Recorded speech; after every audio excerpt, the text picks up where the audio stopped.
Là, à propos de la franc-maçonnerie, une question indiscrète. Certains milieux vietnamiens reprochent à Duy Tân d'être un membre de la franc-maçonnerie et même d'avoir des tendances socialistes, sympathisants socialistes. Qu'est-ce que vous en pensez? Alors, être franc-maçon, il a été franc-maçon. Mais il faut dire que la franc-maçonnerie n'est pas du tout ce que les gens racontent, ils ne le connaissent pas. La franc-maçonnerie est un lieu où des hommes de libre pensée s'expriment. Chacun a le droit, à l'intérieur de cette franc-maçonnerie, d'exprimer l'opinion qu'il veut, sans qu'il soit critiqué. Il a vu là la possibilité aussi de faire comprendre à cette franc-maçonnerie la situation du Vietnam, sa situation aussi personnelle. Et s'agissant qu'il avait des sympathies pour le socialisme, c'est le socialisme, de quel socialisme on parle? Lui, il était très social, il était très tolérant et il aimait aider les gens. En cela, peut-être qu'on le dit socialiste. Hein? Il épouse la cause socialiste. Parce qu'il aime la société. Il est ouvert, il est libéral. Il aime son prochain. Il aime que le faible soit défendu. Ouais, vous voyez, contre le puissant. Oui.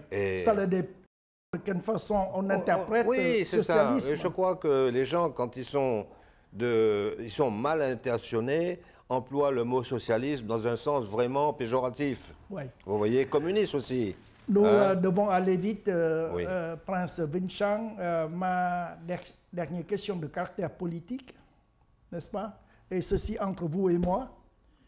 Si la situation n'avait pas évolué au Vietnam trop rapidement avec l'application de Dai, la prise de pouvoir des communistes, l'arrivée de Ngo Dinh Diem, le retour tardif de Duy Tân, pensez-vous que si tout s'était déroulé favorablement, sans l'accident d'avion de Duy Tân, si Duy Tân était revenu à temps au Vietnam, avant la prise de pouvoir par les communistes, pensez-vous que la solution Duy Tân aurait sauvé le Vietnam, n'est-ce pas, des communistes?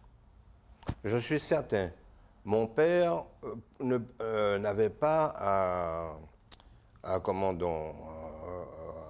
imposer de nationalisme au Vietnam. Il était nationaliste et il avait fait 32 ans de déportation pour son nationalisme. Donc il revenait tout simplement et les gens ne pouvaient que reconnaître en lui un homme de bien, un national qui aurait aidé le pays à prendre garde contre les communistes, vous voyez. Oui. Et si les communistes, ils ont réussi leur coup, c'est parce qu'il y a eu quelques faiblesses ici ou là. Je ne veux pas nommer les gens, mais nous avions aussi cette grande Chine qui était omniprésente et qui ne pouvait pas permettre à n'importe qui de venir installer une royauté. Avant que je vous pose la dernière question, je crois que nous sommes d'accord après cette conversation que Sa Majesté Duy Tân est un vrai patriote vietnamien, mais il est le patriote le plus solitaire, n'est-ce pas, dans le monde. Oui. Il n'avait aucun contact avec les partis politiques vietnamiens durant son exil. Oui.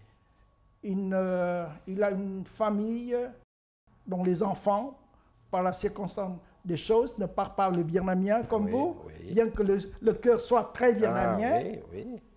Nous sommes d'accord que Duy Tân était coincé dans une situation difficile, insurmontable. Un patriote qui n'avait aucun moyen, qui n'avait personne derrière lui, parce qu'il était isolé par les colonialistes, mais un homme qui aurait fait beaucoup pour le Vietnam si les circonstances avaient permis, n'est-ce pas? Comment? Parlons d'une dernière question. Dans quelles circonstances vous êtes arrivé à organiser le retour des cendres de Sa Majesté Duy Tân à Hue, avec l'accord du gouvernement communiste. Disons, parlons-nous de tout cela. Le retour des cendres de mon papa en sa terre natale ne remonte pas de 1987. Hein. J'avais fait des démarches, disons, formelles auprès de l'ambassade du Vietnam sous la présidence de Diem, qui m'avait donné son accord. Il vous avait donné... Oui. Mais pourquoi il ne réalisait pas? Ah non, non, mais c'est moi qui ne l'ai pas réalisé. Ah, oui. J'ai fait des tentatives quand il y a eu le Front National de Libération dans le Sud-Vietnam avec Nguyen Thu Tô. Hein. J'ai rencontré M. Le Vamba à Paris. Vous avez rencontré? À Paris, je posais la même question. Ils m'ont dit, il n'y a pas de problème. J'ai rencontré Mai Van Bo, le communiste. Du Front de Libération Nationale. Non, là, du Sud-Vietnam. Non, Mai Van Bo, il était ambassadeur de la République démocratique du Vietnam à Paris. Mais il représentait le Front de Libération du Vietnam Sud. Oui, mais moi je l'ai rencontré en tant qu'ambassadeur. Je l'ai rencontré en tant qu'ambassadeur. Il m'a dit, il n'y a pas de problème. Alors, en ayant tous ces avis favorables, j'ai réuni ma famille.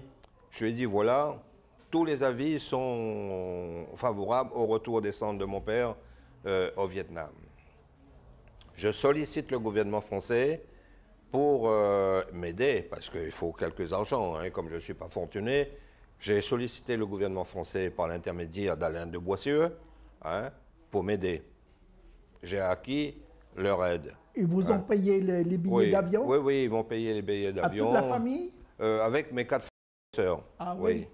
Je n'ai pas amené toute ma famille parce que je disais comme ça. Pour un séjour de combien de temps au Vietnam? Le séjour, là c'est autre chose. C'est autre chose, oui. Avec les communistes. Là, ils m'ont aidé à faire tout de l'Afrique jusqu'à Paris et de Paris jusqu'au Vietnam. Tout ça a été d'accord. Mais quand on a réuni la famille, on se dit, est-ce qu'il est tolérable, hein, il est digne qu'un empereur retourne dans un pays divisé? Ah oui, je comprends. Est-ce qu'il ne serait pas bon de le faire retourner quand le pays sera réunifié?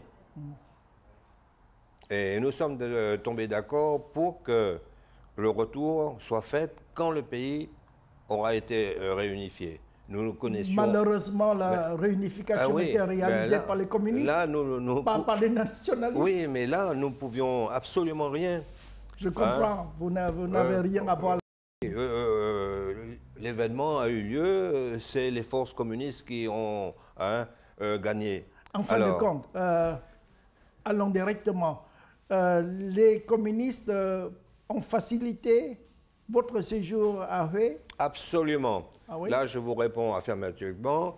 Le Premier ministre, le président du Conseil, M. Pham Van Dong, m'a répondu en disant, M. Vincent, tout ce qui concerne la France, c'est notre ressort. Mais aussitôt que l'avion atterrit à Ségor, vous n'avez plus rien à voir. Okay. Nous prenons en charge votre délégation, tout ce qui doit être fait à notre compte. Et je dois dire qu'il avait donné ce jour-là un jour de congé à la population de la ville de Hue pour qu'ils assistent au retour des cendres de mon père. Ils ont même organisé un voyage, n'est-ce pas, dans les centres de Hue, pour que votre père, Sa Majesté puisse, n'est-ce pas, revisiter la cité impériale, le pont de Hue, etc. Exactement, oui. C'est très bien organisé. Et pendant un mois, il nous a, accueillis. J'avais une délégation de 12 personnes. Il nous a pris en compte pendant un mois. Vous avez des rencontres officielles avec les autorités communistes Non. À Hanoï? Non, absolument pas. Vous a reçu? Pham Van Dong m'a reçu en tant que président du Conseil. Il vous a reçu? En tant que président du Conseil, parce que j'étais... Qu'est-ce qu'il vous a dit? Il a été très content. Moi, j'ai été, premièrement, je lui ai dit, je viens vous remercier personnellement et verbalement des facilités qu'il m'avait accordées. Excusez-moi, est-ce que les communistes vous ont dit leur admiration pour Vuitton Non, mais, en tant que patriote? Non, mais là, le distinguo, le Parti communiste n'a eu absolument pas affaire à moi. Ouais. Il n'y a que les gens du ministère étrangère qui ont eu affaire à moi. Ah, oui. Oui, mais le parti en tant que tel, rien. Oui. Rien. Il n'y a que le président du conseil, Favandong, qui m'a reçu, et le président des Viet Kieu, hein, du ministère des Affaires étrangères, qui m'a reçu. Mais ils n'ont pas voulu ce que le Parti communiste soit mêlé. Même dans les journaux. Parce que vous avez des journaux communistes là-bas. Hein. On a trouvé ça dans des journaux réformatistes. Vous gardez encore des documents sur votre voyage au Vietnam? Oui, j'ai quelques documents. Est-ce que vous pourriez avoir l'obligeance de me les communiquer pour insérer dans notre... C'est des journaux surtout. Hein? Oui, des journaux, des articles. Des articles, oui. Prince Vientiane, je crois que nous allons arrêter ici pour inviter Madame Vientiane de bien vouloir se joindre à nous pour quelques très brèves questions, n'est-ce pas? Vous comprendrez, Monsieur le ministre, que s'agissant de mon père, l'entretien que vous avez bien voulu m'accorder, c'est vraiment un entretien sommaire, parce que parler de Vuitton, c'est quelque chose de... J'espère que vous allez revenir et que nous aurons le grand honneur d'entrer dans les détails, parce qu'il y a tant de points brumeux, voire obscurs, n'est-ce pas, dans l'Odyssée de Vuitton, que tous nous admirons. Nous admirons, mais nous ne connaissons rien, n'est-ce pas, sur la personnalité de Vuitton. Là, j'aimerais bien en parler, mais ça prend plus de 55 minutes. Hein. OK.